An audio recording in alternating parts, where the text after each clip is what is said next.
monde, c'est Thomas de la chaîne YouTube Wrestling Kingdom. J'espère que vous allez bien. Aujourd'hui, on se retrouve pour un petit pay-per-view de la ROH qui est Honor for All, qui aura lieu excusez-moi, qui aura lieu exactement le 14 novembre. Nous commençons donc par le seul match féminin de la soirée, donc qui sera un Fatal 4 qui opposera Queen McKay contre Vita Von Star, contre Holly Dead, contre Trish Adora. Personnellement, c'est un match qui peut être très intéressant. Trish Adora qui a su s'imposer un peu de temps du côté de Women's of Honor. Euh, Queen McKay que, que je trouve qu'on voit peu dans un ring, ce qui est dommage parce que bon, elle n'est pas la plus expérimentée, mais bon, elle se débrouille pas mal. Après, bon, Vita et Holiday sont quand même les deux plus expérimentés du match. Là, j'avoue, j'ai pas trop réfléchi pour qui j'allais être. J'avoue, j'ai quand même une préférence pour Vita et Holiday, donc ça va se jouer entre une des deux, je pense. Et je choisirais peut-être une victoire de Vita pour le match. Pas pour de raison particulière, juste par préférence, je vous avoue, pour ce match. Nous allons ensuite enchaîner par un match tag team qui sera pour les Rage World Tag Team Championship qui opposeront donc The OGK, donc les Original Kingdom, Mike Bennett et Matt Taven, contre Dragon Lee et Kenny King qui mettront donc leur titre en jeu. Personnellement, c'est un match que j'ai beaucoup hâte de voir parce que les deux équipes, franchement, pour être honnête avec vous, je les adore. J'adore les deux équipes. Je suis un grand fan de Kenny King, un grand fan de Dragon Lee, un grand fan de Matt et de Mike. Ce match, ça peut clairement être un très très très gros match tag team, et j'en doute pas, niveau in-ring, ça sera excellent. Euh, J'avoue que là, j'aimerais bien une victoire de The OGK pour justement qu'ils redeviennent au sommet de la ROH et qu'ils récupèrent un titre tag team, car ça fait un moment que ce soit Matt et encore plus Mike, qui n'ont pas eu de titre du côté de ROH et encore moins des titres tag team.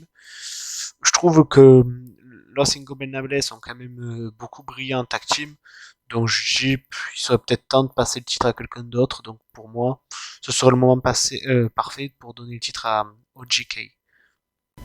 Nous passons au prochain match qui sera un match 1 contre 1 normal, qui opposera donc Taylor Rust contre Tracy Williams dans un match qui risque d'être vraiment très très bon techniquement, entre deux catcheurs vraiment très techniques, surtout Tracy Williams. Là, je vais un peu dire ce que j'ai dit durant ma tag team, c'est deux personnes que j'aime énormément beaucoup comme catcheurs. Taylor Rust, pour ceux qui le reconnaissent, c'est celui qui avait fait partie de Diamond Mine, mais qui avait été envoyé par WWE, et Tracy Williams, bon ben, si vous suivez Ring of Honor, vous savez qui il est. Euh, du coup, je suis assez partagé, car d'un côté, j'aimerais bien avoir une victoire de Tracy Williams, car c'est un de mes favoris à la Ring of Honor, et j'aimerais également une victoire de Taylor Rust, parce que, bon, il est là depuis quelques mois, mais quand même, c'est un assez jeune du côté, un ancien nouveau venu, disons plutôt. Enfin, oui, un ancien nouveau venu, parce qu'il a quand même été là, et donc il est revenu, donc c'est pour ça que je dis ancien nouveau venu, même si ça veut un peu rien dire. Je parierais plus sur une victoire de Tracy Williams, pour être honnête, et qu'après il va témoigner du respect à Taylor Rust. Mais je sais pas, je m'attends pas à une victoire de Taylor Rust, honnêtement. Même si personnellement ça ne dérangerait pas sa victoire, je pense pas qu'ils vont donner une victoire à Taylor Rust, donc je parierais plus sur Tracy Williams pour le match. Nous passons à un autre match tag team qui risque d'être fort intéressant car ce sera pour les JCW Tag Team Championship et ça sera la première fois qu'un titre JCW sera défendu. Donc ça sera les champions The Briscoe, donc Mark et Jay, qui défendront leur titre face à Effy et AJ Gray qui feront donc leur début du côté de Ring of Honor. C'est un match qui peut être vraiment très très intéressant. On a Effy et AJ Gray donc qui feront leur début que voilà, si vous suivez un peu la chaîne et les reviews previews que je fais sur CW, vous connaissez sans aucun doute ces deux têtes-là, ces deux catcheurs qui peuvent tout faire. Hein. Ils peuvent nous faire du technique, du brawl, ils peuvent nous faire du hardcore. Je trouve que cette confrontation face au Briscoe, ça peut donner quelque chose de très intéressant. Ça peut, en fait, ce match, on peut pas savoir à quoi nous attendre, car ça peut partir en brawl, ça peut partir en hardcore, ça peut partir en bagarre générale, ça peut partir en technique, ça peut... Avec ces quatre autres hommes, on sait pas à quoi s'attendre honnêtement. Personnellement, je m'attends quand même à une conservation des Briscoe, parce qu'ils ont gagné le titre au dernier show de JCW. Enfin, je compte pas celui qui a eu lieu hier, je parle le dernier qui a été avant. Donc je trouverais ça bête de leur faire perdre le titre assez rapidement. Donc oui, pour moi, victoire des Briscoe pour ce match qui conserve donc leur titre. Nous passons donc à l'avant-dernier match, et oui, le show, il n'y a pas énormément de matchs, donc voilà, c'est une petite vidéo bonus que je voulais vous faire.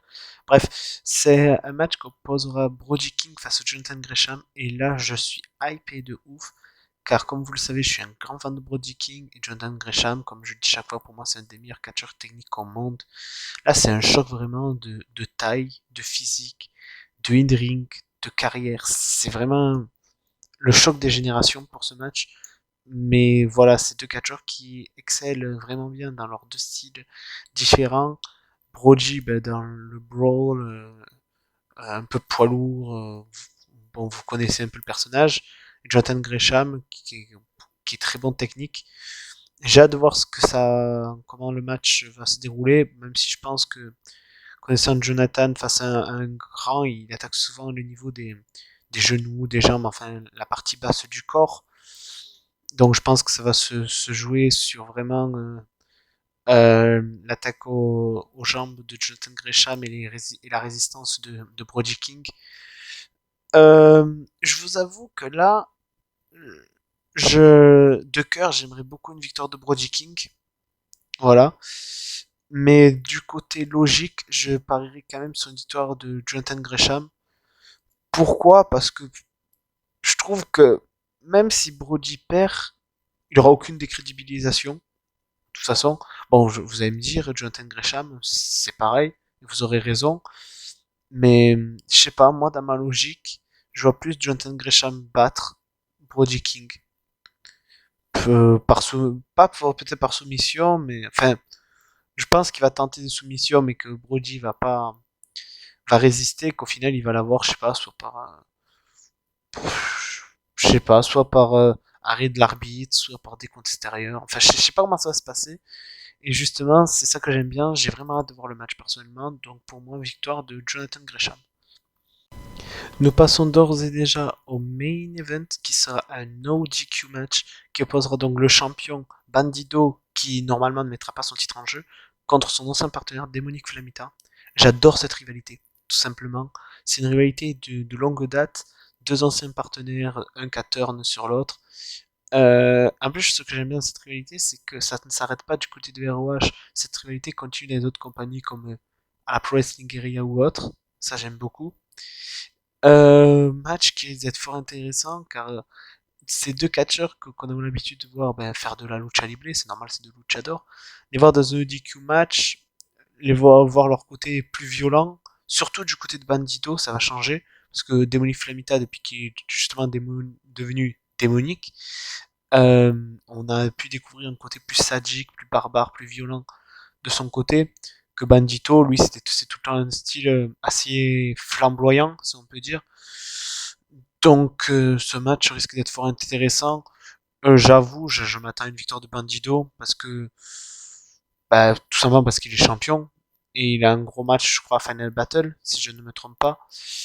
Donc, je ne le vois mal perdre pour un simple match sans titre et tout, même si c'est contre un de ses plus gros rivaux actuels, je le vois pas perdre. Donc, pour moi, victoire de Bandido dans le match. Voilà, nous arrivons d'ores et déjà à la fin de la vidéo. Certes, c'est une vidéo assez courte, mais bon, j'ai trouvé que malgré qu'il y a peu de matchs annoncés, les matchs étaient intéressants. Donc, je me suis dit pourquoi pas faire une preview. Voilà, surtout en plus ROH, vu la situation actuelle, j'en profite un max de faire des vidéos sur la ROH. Je pense que je ferai justement, comme j'avais dit lors d'une vidéo, une vidéo que sur ROH, mais de ceux que certains disent, ils pensent que ROH va quand même réussir à se relever. J'ai vu une interview de Jay White qui a dit qu'il pense que la ROH va se relever. Là, à voir que du coup JCW les aide et que d'autres compagnies essayent de booker d'autres de leurs catcheurs pour essayer de leur faire gagner de l'argent le temps que la ROH se remette. Je trouve ça assez bien. Comme je l'ai dit précédemment, j'espère que la AEW et New Japan vont faire quelque chose pour les aider parce que je trouverais ça salaud de leur part pour être honnête. En tout cas, j'ai très hâte. J'ai très hâte de voir le show. En ce moment, il y a beaucoup de shows, donc il y a des fois des previews que j'ai pas pu vous faire, mais vous inquiétez pas, dès que je verrai les shows, je vous ferai les reviews, il n'y a pas de souci. Mais il y a tellement de shows en ce moment, que ce soit du côté des USA, du Japon, même du Mexique, j'ai énormément de retard. Donc il faut que je me mette à jour, j'y arrive petit à petit. Euh, Récemment, j'ai fait une vidéo sur le Power Struggle avec Pierre qui devrait prochainement sortir. Ou peut-être à l'heure où vous regardez cette vidéo, elle sera déjà sortie probablement. Voilà, j'ai plein de petites vidéos qui devraient sortir. Du dernier show de la Pro Wrestling Revolver, qui sera ma première review sur la Pro Wrestling Revolver, qui a été un show que pour ma part j'ai beaucoup apprécié. Donc voilà, voilà, je pense que j'ai tout dit. Du coup, n'hésitez pas à me dire en commentaire ce que vous pensez de la carte, si vous avez un match qui vaut un peu plus que d'autres, ou le match justement qui vaut un peu le moins et pourquoi, n'hésitez pas. Il n'y a pas de souci, l'espace commentaire est fait pour ça. Donc du coup, j'espère que cette vidéo vous aura plu. N'hésitez pas à liker, commenter, partager, et on se retrouve pour une prochaine vidéo. Allez, à plus!